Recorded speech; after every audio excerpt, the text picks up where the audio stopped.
Olá pessoal, mais um Saúde é Vida começando para você aqui na programação da TV Câmara Campinas.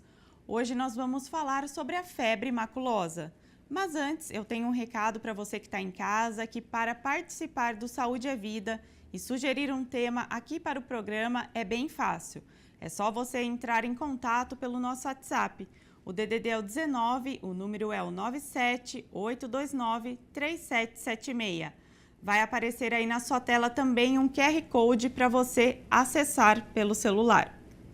A febre maculosa já ganhou várias manchetes por conta de alguns surtos, principalmente ocorridos no interior do estado de São Paulo. Os sintomas podem ser confundidos com o de várias outras doenças e, além disso, ela tem alto índice de letalidade se não for tratada desde o início. Por isso, é uma doença que requer, sim, cuidados e vigilância, mas, pessoal, não há motivo para pânico.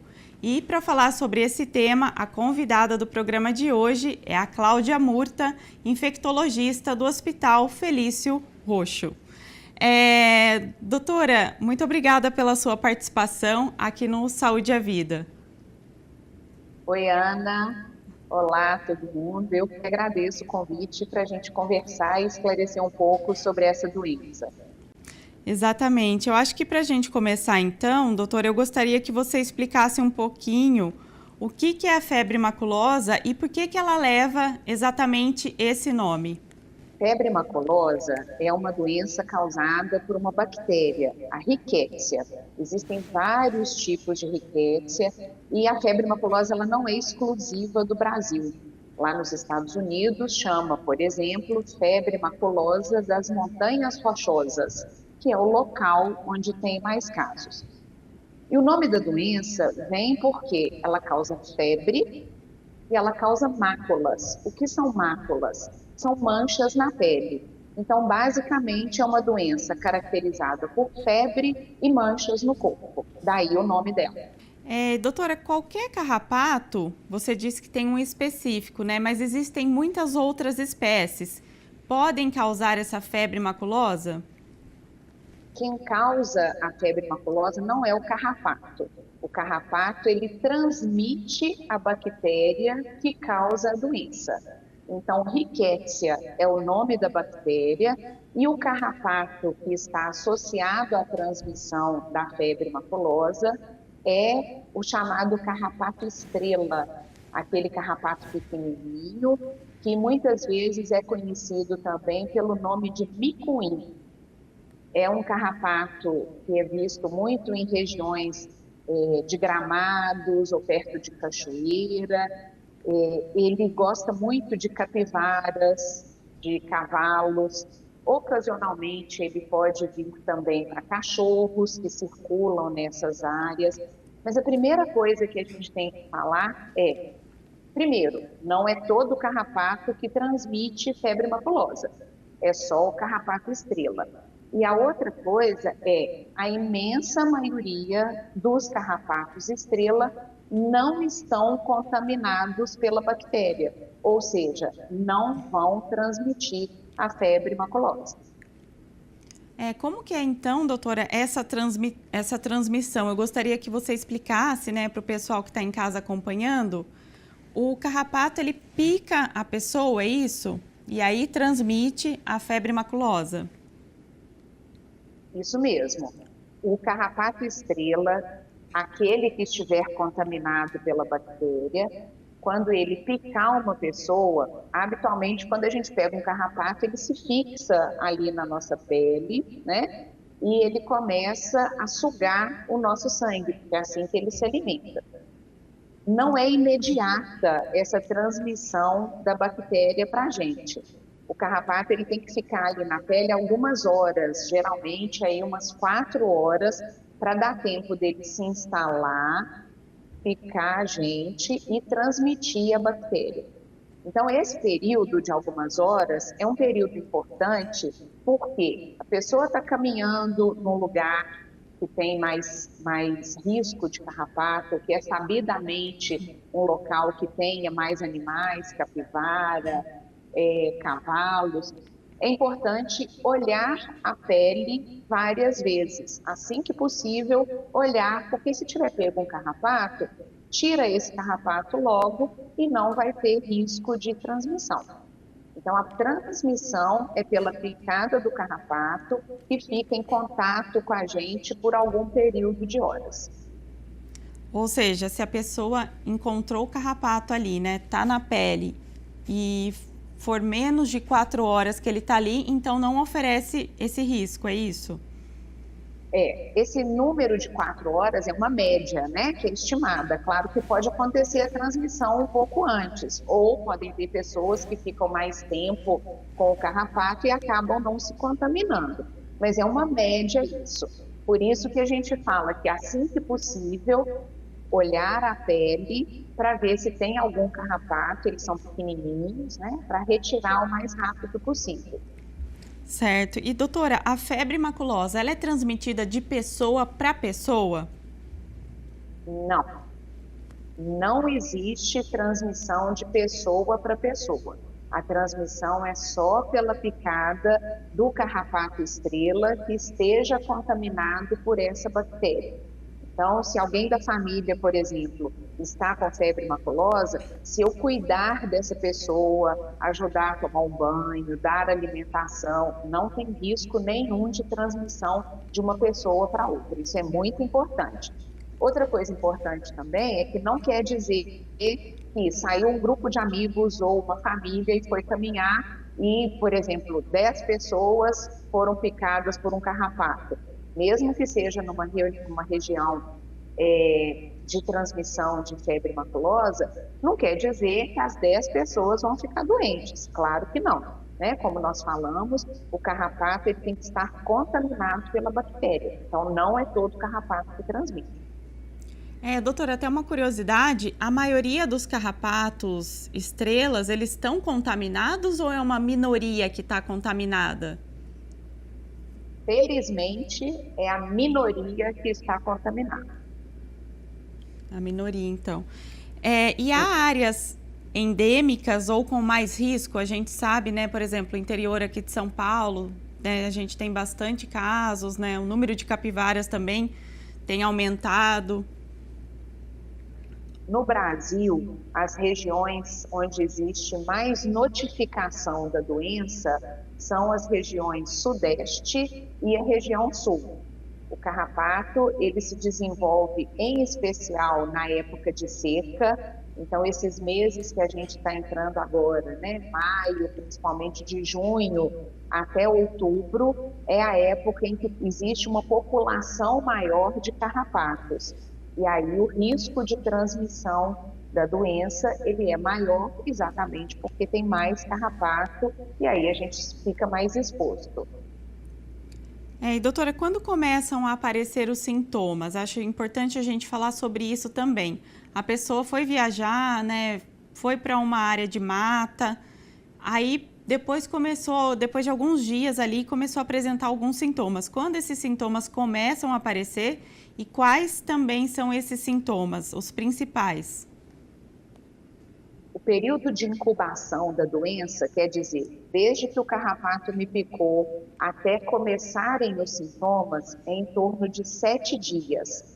Essa é uma média, pode variar. Às vezes a pessoa tem sintomas mais precoces, por exemplo, 2, 3 dias depois da exposição, e pode ser também até um período de 15 dias. Então, esse fato de lembrar da exposição é muito importante. Por quê? Porque quando a doença começa, ela começa de uma forma que não é característica. Começa como se fosse uma infecção parecida com uma gripe. Então, a pessoa começa a ter febre, mal-estar, às vezes dor no corpo, dor nos músculos, fica um pouco mais prostrada, sem muita vontade de fazer as coisas. Então, é um quadro bastante inespecífico. E nesse primeiro momento, habitualmente não se pensa que pode ser febre maculosa. Daí a importância de lembrar de viagem, lembrar que tirou o carrapato, né? Para que o médico possa pensar nessa possibilidade. Esse é o quadro inicial. Quando se passam aí uns 3 dias do início desses sintomas, a pessoa começa a apresentar as manchas no corpo, que são aquelas máculas que eu falei que dão o nome da doença. Então, começam a aparecer algumas manchas rosadas ou avermelhadas, podem aparecer alguns pontinhos mais roxos, mais escurecidos, e aí a gente vai ter a suspeição de que pode ser febre maculosa. Podem ser outras doenças também, mas aí febre maculosa tem que entrar no radar do diagnóstico e a pessoa informar para o médico que pode ter tido uma exposição a carrapato é muito importante. A maioria dos casos de febre maculosa são quadros que evoluem de uma forma mais leve quando é dado o diagnóstico precoce e é instituído o tratamento precocemente. Esse é o quadro inicial que eu falei, e quando não se dá o diagnóstico, não se faz o tratamento, ou algumas vezes pessoas que vão evoluir mesmo para quadros mais graves, começam a aparecer sintomas de vômito mais persistente, de dor abdominal, né, dor na barriga, às vezes pode dar uma conjuntivite, uma irritação no olho, a pessoa pode ficar mais prostrada, às vezes com confusão mental. Então, esses são os quadros graves da doença que, felizmente, podem ser evitados com o tratamento mais precoce. Exatamente falando sobre sequelas, né? Se a febre maculosa não for tratada, ela tem esse alto índice, né, também de letalidade. Se a pessoa, né, sobreviver, ela ainda pode deixar alguma sequela? Algumas pessoas podem ter, sim, algumas sequelas da doença, né? Que vão acontecer nesses casos mais graves. Então, a pessoa pode ficar, dependendo do que aconteceu aí durante a evolução, às vezes uma alteração mental com déficit, né, uma redução da capacidade de concentração ou de raciocínio. Algumas vezes uma perda de equilíbrio também pode acontecer. Dependendo do que tiver havido na evolução da doença, uma parte do corpo pode ficar com os movimentos reduzidos. Se tiver tido um processo inflamatório cerebral na região dos nervos auditivos, essa pessoa pode ficar com uma redução da audição. E, eventualmente, se o quadro tiver sido um quadro hemorrágico mais grave, tiver cursado com trombose, pode haver, inclusive, amputação, né, de dedos, das mãos ou dos pés. Mas essas sequelas, felizmente, elas são raras desde que a gente trate mais precocemente. E é bem complicado, né, doutora? Porque, como você estava explicando, ela pode ser confundida com outras doenças, inclusive a dengue, que também dá febre, mal-estar, né? Aparecem também essas manchas vermelhas. Nesse sentido, né, qual que é a principal orientação para a população entrar aí com esse diagnóstico quanto antes e já correr aí para o hospital, principalmente casos de crianças também, né, que eu acho bastante fundamental a gente abordar um pouquinho também sobre esse público, né? O público infantil, que de repente aí sai para as férias, visitam áreas de mata, né? Hotéis, fazendas. Quais são os cuidados? Ninguém precisa ficar sem passear, ninguém precisa ficar sem ir para o hotel fazenda, né? A gente tem que viver, aproveitar a nossa vida e pensar na responsabilidade de prevenção. Então, prevenção a gente fala um pouquinho mais para frente, né? Você tocou aí no assunto de crianças, as crianças, os idosos, as gestantes, os imunodeprimidos, quer dizer, pessoas que têm uma baixa de imunidade, podem evoluir com casos mais graves e precisam de uma atenção mais imediata, não só para a febre maculosa, mas também para a dengue, como você citou, né? Dengue e febre maculosa no início tem quadro muito parecido. Febre, mal-estar, dor no corpo, vontade de ficar na cama, às vezes dor nas juntas, né? Dor nas articulações, as manchas, as lesões de pele que começam a acontecer. Então, o que a gente precisa ficar atento? Independente do diagnóstico, teve uma doença que está aí com 2 dias, a pessoa não está se sentindo bem, sente que está piorando, apareceram manchas na pele, ir ao médico, procurar um serviço de urgência, porque a dengue, por exemplo, com manchas na pele, é preciso ver como que está o exame de sangue, se as plaquetas não estão caindo, né? Lembrar que dengue, às vezes, a gente tem aí 5 dias de febre, a febre melhora, e aí depois, então, a febre piora. E essa piora da febre em que a gente tem os casos mais graves de dengue. Na febre maculosa, a gente costuma ter uma febre que vai persistir aí nesses primeiros dias, aparecem as manchas, mas o quadro ele se confunde muito, sim, com os quadros de dengue, e não só de dengue, né? A gente tem que lembrar de sarampo, e também da febre e da manchas no corpo, hepatite por causa de vômito e de dor abdominal, salmonelose, né? Salmonela é uma bactéria que também causa um quadro de febre, mal-estar, vômito, dor no corpo. Infecções mais graves, como o meningococo, que são infecções bem mais raras, felizmente, mas também podem acontecer. Leptospirose. Então, são muitas doenças que podem dar um quadro bastante parecido e que o paciente precisa informar para o médico o que aconteceu de diferente, falando de febre maculosa, nessa exposição aí a carrapatos. Então, a mensagem é, independente do diagnóstico, nós ainda não fizemos o diagnóstico do que está acontecendo, a gente precisa ir ao médico se existem esses sinais de que a pessoa com 2, 3 dias está piorando. Correto, doutora. E assim como existe o repelente, né, para a gente passar quando sai para essas áreas, né, de mata, tudo, existe algum produto que a gente possa usar quando frequenta esses lugares? Aliás, contra o carrapato? Além do repelente, não. O ideal é usar o repelente nas áreas expostas, né? Você pode, inclusive, passar o repelente, depois vestir a roupa, procurar numa área que você sabe que tem mais exposição de carrapato, usar roupas de manga comprida, usar calça comprida, colocar uma bota, se for possível, usar uma roupa mais clara, porque vai facilitar visualizar o carrapato, tanto na roupa, quanto se você está de calça comprida e bota, na hora que você tira a calça, a chance do carrapato ter entrado ela é menor por causa dessa proteção da calça para dentro da bota. Mas precisa ficar a tempo e dar uma geral no corpo todo. Correto, doutora. E tem como prevenir a contaminação em animais domésticos, como cachorros, por exemplo?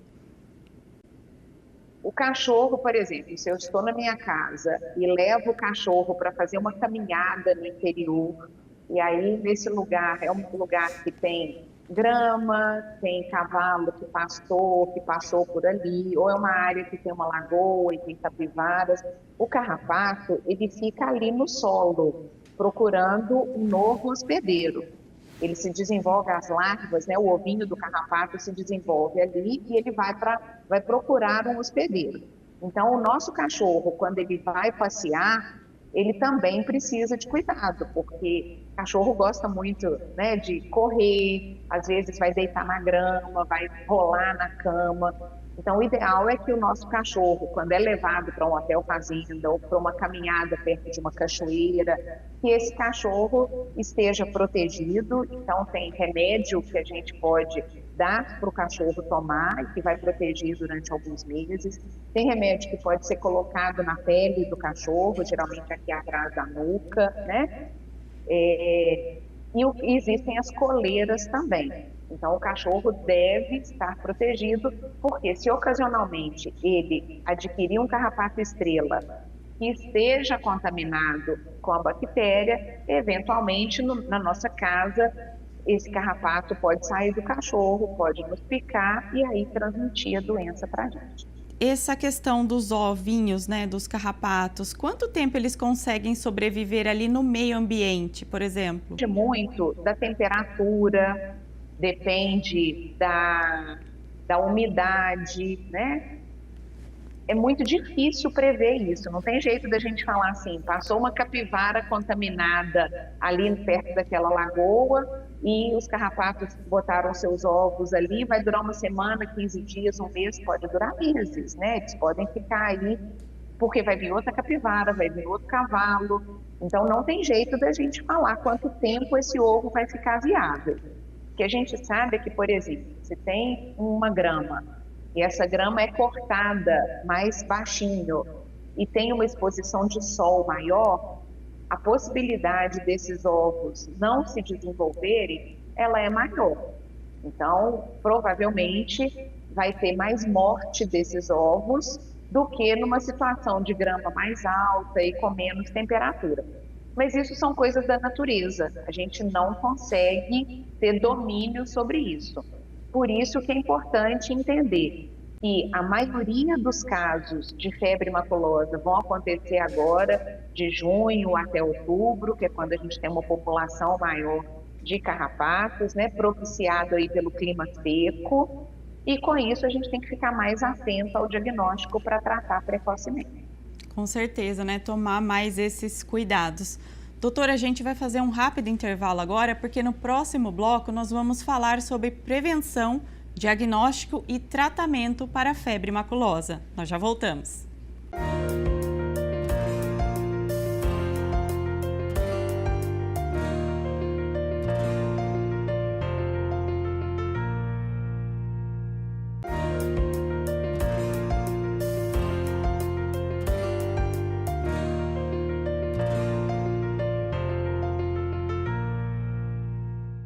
Estamos de volta com o Saúde à Vida e hoje falando sobre a febre maculosa com a infectologista Cláudia Murta.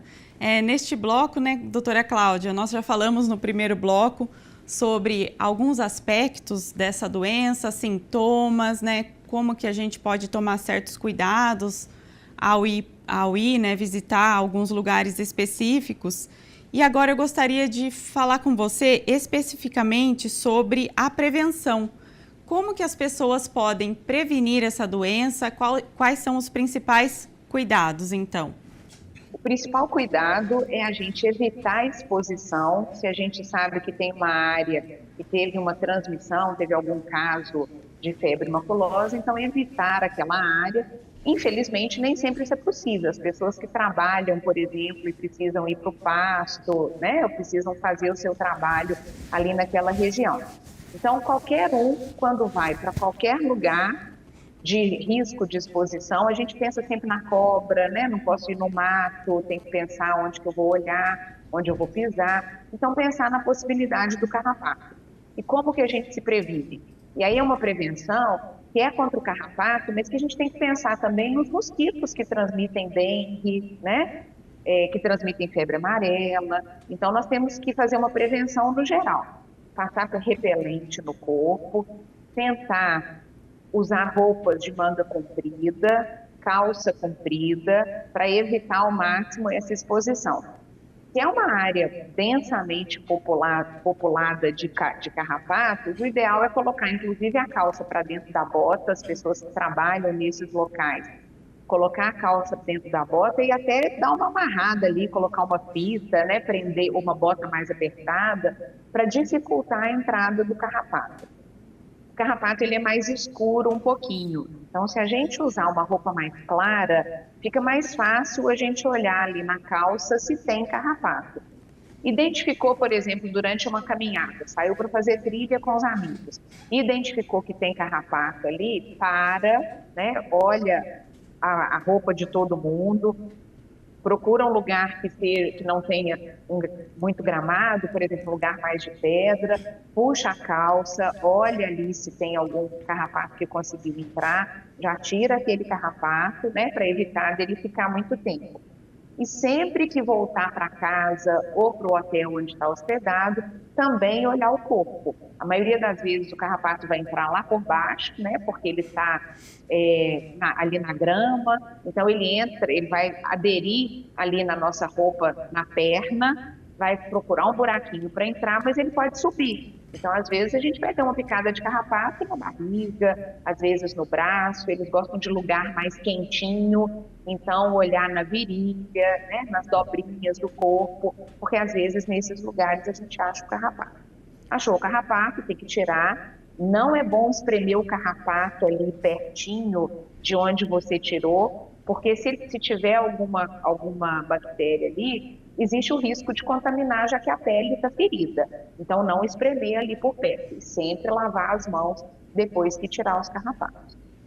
O ideal é até tirar com uma pinça, é isso mesmo, doutora? Com alguma coisa que remova, né?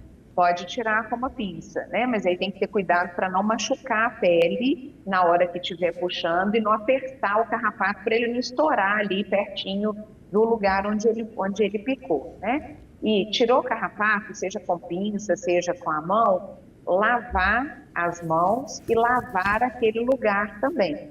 Porque como é um buraquinho, a gente tem bactéria na pele, então às vezes ali pode dar até uma infecção no lugar que não tem nada a ver com a bactéria da febre maculosa, uma infecção de pele mesmo. Então, serve para picada do carrapato, mas serve para qualquer machucado que a gente tiver. Lavar bem com água e sabão para reduzir o risco de infecção naquele lugar. E até nos parques, né, muitos têm aqueles avisos, né, área de risco de transmissão da febre maculosa. Então, as pessoas precisam estar atentas a essas plaquinhas, né, que ficam nas gramas e, lógico, não invadir aquele espaço, né? Se você caminhar naquele passeio ali que já está determinado, o risco, não tem risco, né, doutora? É isso que eu gostaria de deixar claro também para as pessoas. O risco é onde o carrapato fica, né? E o carrapato fica habitualmente onde tem grama, às vezes uma vegetação mais rasteira, né? Alguns arbustos, porque é ali que os cavalos passam, é ali que as capivaras passam, né? Onde eles pastam, onde eles comem. Capivara gosta muito de região que tem água, então ali perto de lagoa, se sabe que tem capivara e é uma região que já teve aviso de possibilidade de transmissão, evitar aquele lugar. Tem muitos parques que tem, como você falou, há áreas já específicas para caminhada, a gente faz ali, a gente está muito mais seguro, sem dúvida. Exatamente. Doutora, vamos entrar um pouquinho no diagnóstico. Como que é feito, né, a detecção da doença? É basicamente clínico o diagnóstico? O diagnóstico, inicialmente, é um diagnóstico clínico. Então, é baseado nesses sinais e sintomas que a pessoa apresenta e, junto com isso, a questão epidemiológica, ou seja, a exposição ou o risco de exposição a carrapato. Então, é a pessoa que chega com aquele quadro que a gente descreveu, contando o que está sentindo, e aí fala, eu fui a uma cachoeira tem uma semana, né? Ou eu fiz uma trilha de caminhada, o lugar tinha capivara, né? Um amigo meu falou que lá já teve muito carrapato da febre maculosa. Então, é essa história epidemiológica que precisa ser contada. Frente à suspeita clínica, o médico vai sim pedir exame de sangue para confirmar o diagnóstico, mas ele vai começar a tratar. Por quê? Porque nessa fase inicial é quando a gente consegue os excelentes resultados de tratamento. Então, eu não posso ficar esperando o exame de sangue que vai confirmar se é ou não febre maculosa.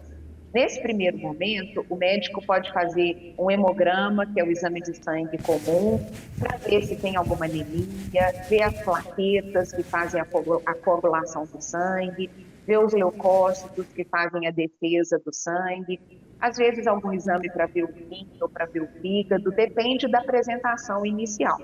E o médico vai pedir também o exame, a sorologia, para fazer o diagnóstico de febre maculosa. E já vai começar a tratar o paciente com antibiótico, que pode ser tomado em casa mesmo, o paciente estando bem. Esse exame de sangue, que eu falei que dá o diagnóstico, é um exame de sangue que nos primeiros 10 dias da doença, ele pode ser negativo, porque a pessoa ainda não fez os anticorpos, que é o que o exame de sangue vai detectar. Esse exame é feito com uma técnica que chama imunofluorescência e, às vezes, nesses primeiros 10 dias, ele pode dar negativo. Se esse exame vier positivo, está dado o diagnóstico mesmo. Lembrando que a pessoa já começou a tratar, né? Se esse exame vier negativo, é recomendado repetir esse exame 2 semanas depois, porque, como eu falei, o diagnóstico lá no início ele pode vir com o exame negativo e depois esse exame vai positivar 2 semanas depois. E é importante repetir esse exame quando tem a suspeita clínica, mesmo que o paciente já esteja bem, para a gente documentar que realmente foi febre maculosa e instituir medidas de orientação à população naquela região que a pessoa esteve exposta. Existe um outro exame que é feito, mas é mais raramente, é a reação de cadeia de polimerase, que é um exame mais caro, menos disponível, mas que dá positivo mais no início da doença mesmo. O importante teve a suspeita, mesmo sem um exame de sangue pronto, o médico já começa a tratar. É isso que eu ia falar. Na dúvida, já entra com a medicação, né, doutora? Porque a evolução para a gravidade, ela está muito associada ao tempo em que a gente demora para começar a tratar o paciente. Então, se eu pego esse paciente ali no início dos sintomas, apareceram as manchas, tem a história da exposição ao carrapato, eu começo a tratar esse paciente, a chance dele evoluir para um quadro grave é muito pequena. Muito diferente de quando esse paciente já chega para atendimento com um quadro mais prolongado, 2, 3 semanas de evolução, em que ele já vai ter mais anemia, mais alteração de coagulação, mais alteração no fígado, ele pode ter sangramento, ele pode ter alteração do sistema nervoso central, ele fazendo uma encefalite, né, que é um processo inflamatório do cérebro. Esse paciente pode entrar em insuficiência respiratória. Então, é claro, nesse momento a gente vai tratar, mas a mortalidade da doença ela é muito maior porque o quadro já está mais prolongado e muito mais grave. A bactéria já ficou ali no corpo durante muitos dias, se multiplicou muito e já atacou vários órgãos. Por isso que a gente começa a tratar lá no início com a história clínica e epidemiológica. Doutora Cláudia, o ideal então é tratar a partir de quantos dias, no máximo? Quanto mais precoce, melhor, mas geralmente a gente vai ter esse diagnóstico clínico, essa suspeita, quando começam as manchas, né? Ou quando essa febre está ali 2, 3 dias, e aí às vezes até antes de ter as manchas, a pessoa fala, opa, eu fui para um lugar onde falaram que teve caso de febre maculosa, já vou procurar o médico. E aí, nesse meio tempo, geralmente aparecem as manchas do 3º dia em diante. Então, geralmente, tratar nos primeiros 5 dias da doença é o ideal, porque a gente vai bloquear essa multiplicação mais prolongada da bactéria no nosso corpo.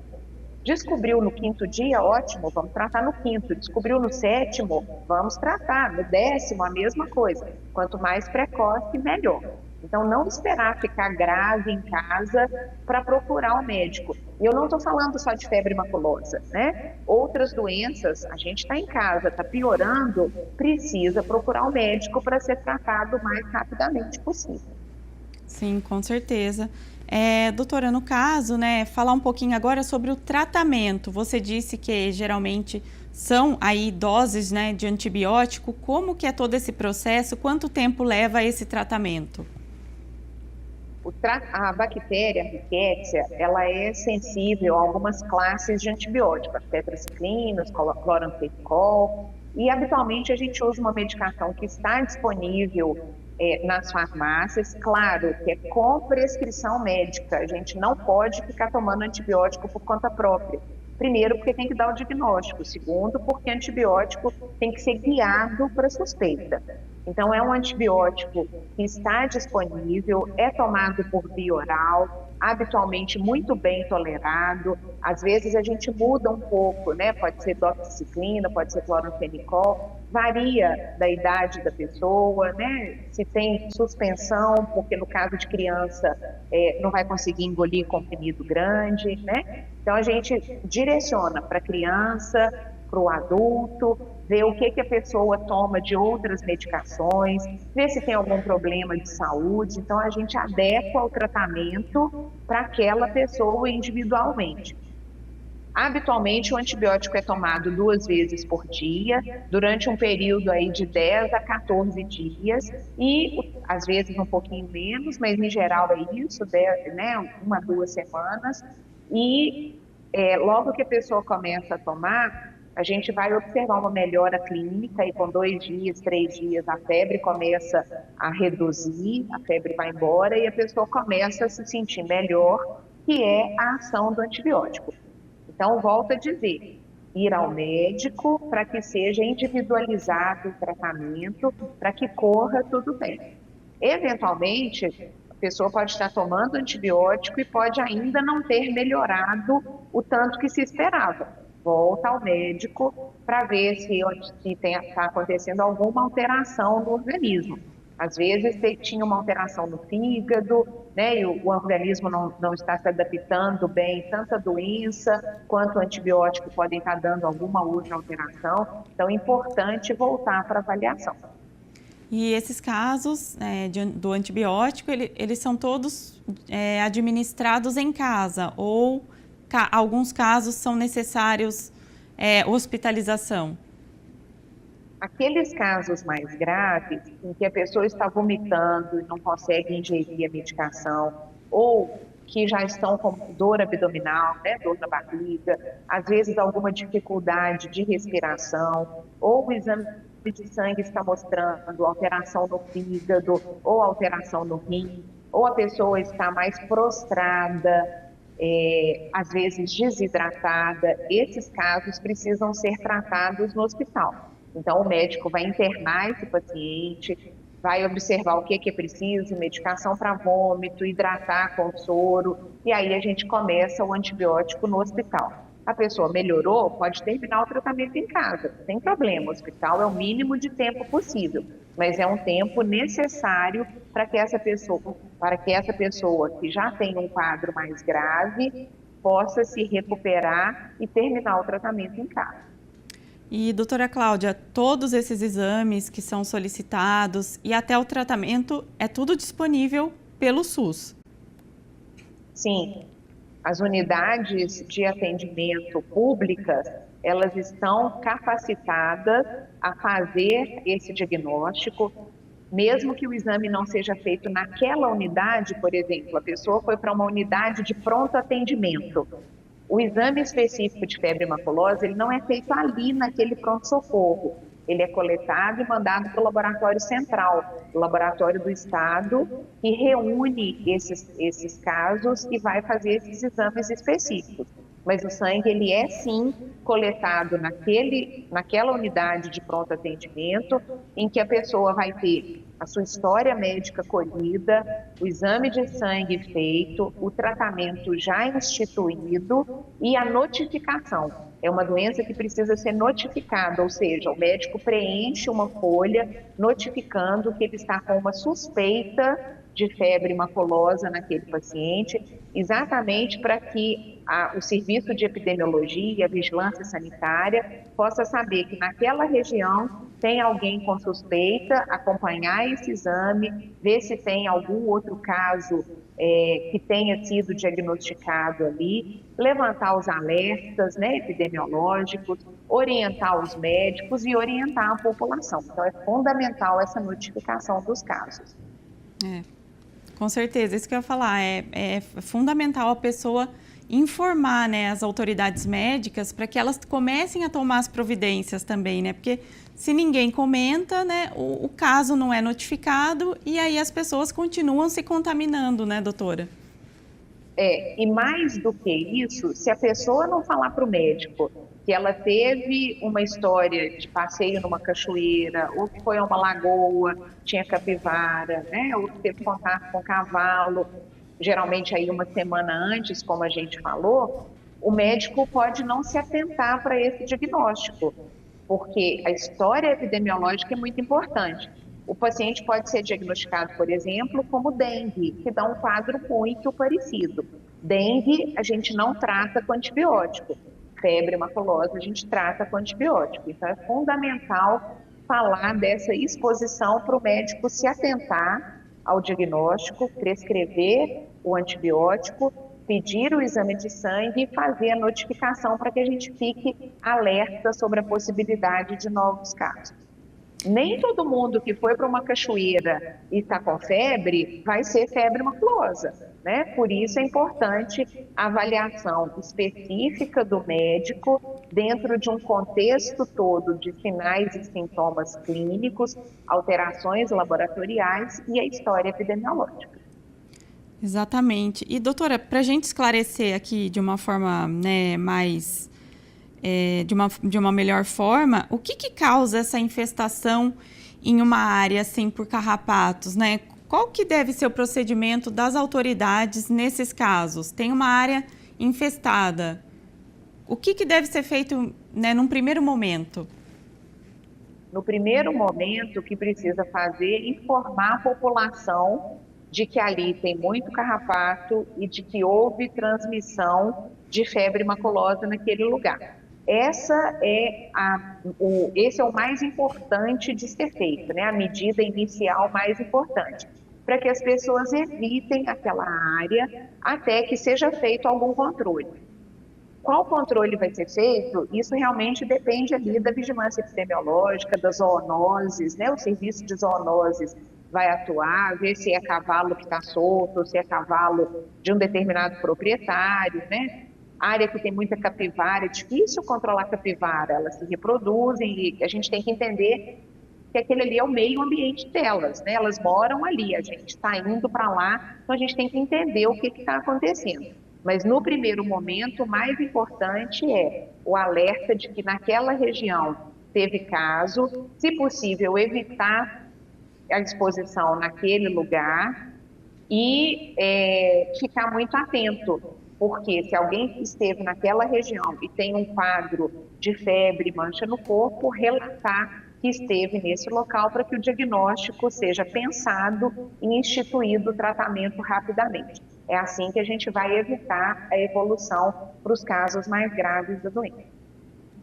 E, doutora, por que ocorre essa infestação em algumas áreas? Existe uma explicação para isso? Existe a explicação do clima, que é mais propício ao carrapato naquele lugar, o número de cavalos, né, ou de capivaras, que a gente sabe que o carrapato estrela gosta muito de capivara. Então, as condições de umidade, de temperatura, e como eu falei, a distribuição ela é principalmente no sudeste e no sul, relacionados aí a algumas áreas que têm características que favorecem essa proliferação dos carrapatos.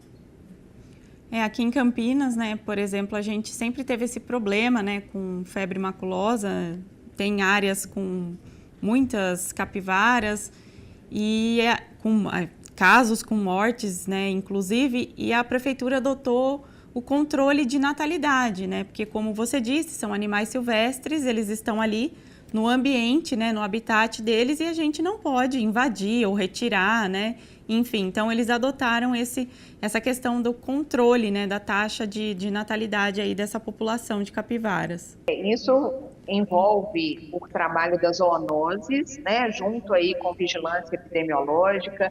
Então as autoridades públicas, elas têm setores que trabalham especificamente com essas questões, não só de febre maculosa, mas de outras doenças que requerem essa atenção da zoonose, ou seja, de doenças que vêm transmitidas por causa de alguns animais, mas é muito difícil a gente falar o que vai ser feito em cada região, porque varia de lugar para lugar, né? Não justifica, por exemplo, fazer controle de natalidade de capivaras em lugar onde não tem transmissão de febre maculosa.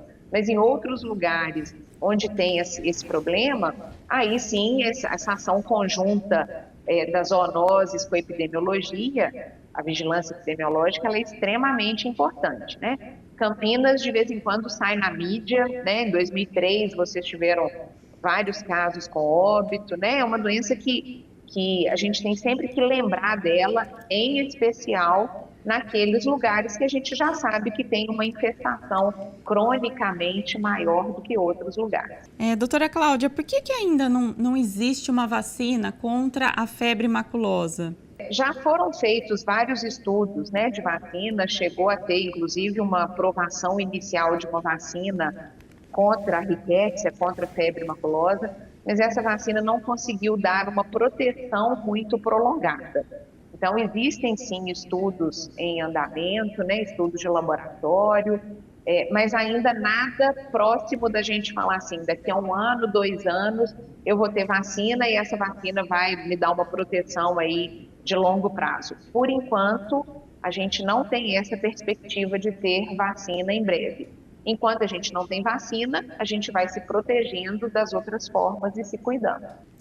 Doutora, então, para a gente já encerrando aqui nosso segundo bloco, eu acho importante a gente reforçar, caso a pessoa, então, seja picada ou encontre um carrapato aderido ao corpo, qual que é o primeiro passo que ela deve tomar, né? Procurar qual médico, já ir em busca de qual atendimento? O fato da gente encontrar um carrapato no corpo não significa que a gente tem que ir ao médico, porque a imensa maioria das vezes esse carrapato não está contaminado pela Rickettsia, que é a bactéria que causa a febre maculosa.